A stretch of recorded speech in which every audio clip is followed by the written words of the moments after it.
Hello! Welcome to Unicorn Princess Tarot. So, ito yung reading natin for Fire Sign, Aries, Leo, Sagittarius. Take only what resonates. Sa mga hindi pa po nakaka-subscribe, subscribe na lang kayo guys. And, kung gusto mo humabol din sa aming paraffle na reading, all you have to do is pumunta ka dun sa Facebook page na Bandang Sibol, i-follow mo yon, i-like mo, and then pumunta ka sa pinned video, yung kinanta namin, Buntong Hininga. And then, i-share mo yon, i-like mo yung pinaka-video, and then comment down, I love Bandang Sibol and your birthday para makasali ka sa raffle na mag-e-end or gaganapin ngayong end ng November 2025. Simulan na natin yung reading. So, ito ay para sa mga fire sign, Aries, Leo, Sagittarius. You do have your divine feminine. Sana mag-comment kayo dyan sa bakay po, heart lang, smileys, malaking bagay yun sa akin. And if you don't like the way I read, pwede ka mag-next video. Ayan. Divine feminine, pressure cooker, wow. So, nakikita natin ngayon, meron ka mga inilalabas na abilidad mo na hindi mo na ilalabas dati, no? Yung parang, might be masyado ka naging komportable dati, tas ngayon, tinry mo yung mga other things na kaya mong gawin, strength mo actually, na tinatry mong ilabas ngayon. Okay? And nakita natin, you are actually about to explode. Ayan, with the pressure cooker.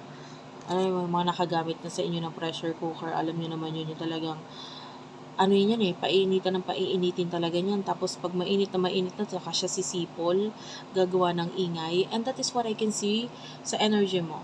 Like, there's something na ginagawa mo na tuloy-tuloy lang, no? And yung iba sinisimulan na. And then, ituloy-tuloy mo lang kasi bigla ka na lang, boom. Bigla ka na lang magbo-boom. Literal. So, pwedeng with regards to your career, ituloy-tuloy mo lang yung sipag mo, then magugulat ka na lang, biglang napansin ka ng, ng mga katrabaho mo, or ng boss mo, or your business, if you do have a business, ituloy-tuloy mo lang, tapos magugulat ka na lang, biglang boom, sabog. Bigla ka nakilala, bigla ka sumikat. Yung iba sa inyo, pwedeng may kinalaman nito sa what you post online, etc. So, ngayon binibigyan ka ng pagkakataon or ng chance ng universe na ipakita mo yung galing mo. Kasi talagang, may naghihintay sa'yo in the future na magandang bagay. Tapos magugulat ka na lang, biglaan ito. Ngayon na yan.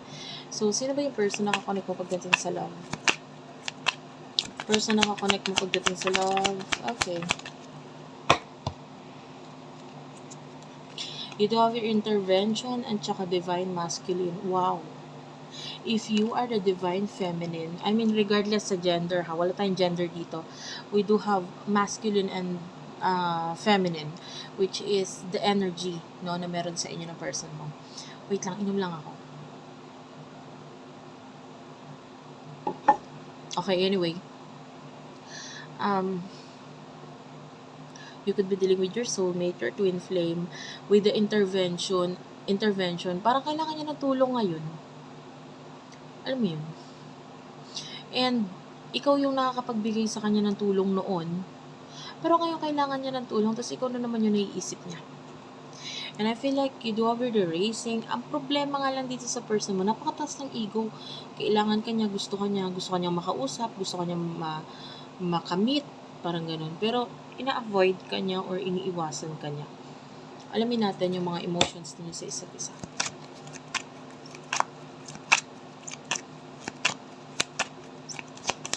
Emotion niyo sa isa't isa. Okay, so, you do have your waves at saka anxiety. So, for what I can see here, part of you is scared or, alam mo yun, parang, lalo na with the settlement, parang ready ka na, pagdating dito sa person na to, you love the person, mahal mo yung person, it's just that, part of you is inatatakot, or hindi mo alam kung anong gagawin mong action sa kanya.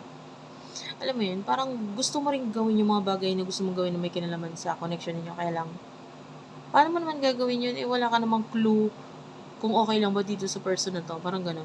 Maybe yung iba sa inyo kung may disconnection kayo, gusto mong kausapin, i-chat, tawagan itong person na 'to, pero sa isip-isip mo, bakit ko gagawin yun? Dapat ko bang gawin yun? Baka ganito, baka ganyan. So, may mga alinlangan sa part mo, no? Especially if you are the babae dito sa connection, but of course, wala nga tayong gender eh. So, parang ganun, may pag-aalinlangan sa'yo. Ano naman yung emotions niya patungkol sa'yo? Emotion ng person na to for you. Okay. Cleansing at saka escapade. Umiiwas talaga siya, guys. Umiiwas talaga siya. Alam mo yun. Tapos, ngayon, ang daming negative sa buhay niya, sa sitwasyon niya. Gusto niyang tanggalin, alisan. Pero sa halip na alisan niya yun, ikaw ang inaalisan niya or iniiwasan niya. Ang weird niya. I feel like this person is, lalo na kung yung social media niya is nakatago or naka-private. Uso na ngayon yun, di ba? May mga ganun-ganun na sa Facebook ngayon. So, lalo na kung yung social media niya is naka-private. Sa TikTok din yata may ganun. Anyway, masyado siyang private na person. Kasi meron siyang mga tinataguan niya. At saka ito yung ginagamit niya para pang spy. I feel like this person is umiiwas sa'yo pero nag-i-spy at the same time. Ayan. So, what will happen in the near future sa inyong dalawa? You do have your wish. Love affair. Recalling. At saka twin flame.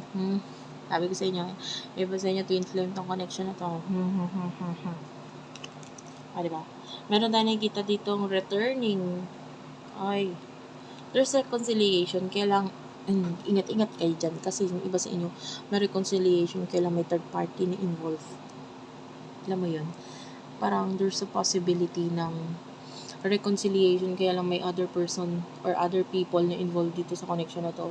At nakikita natin na itutuloy pa rin yung connection. Kaya lang, alam mo, yung iba kasi sa inyo mahirap tanggalan or alisin yung third party. Ang mangyayari, kayo yung third party ngayon. Kasi pwede kayo magkaroon ng relationship connection itong person na to habang nandyan pa yung isa. Mag-ingat. Ayun lang. Thank you for watching. I love you all and bye-bye.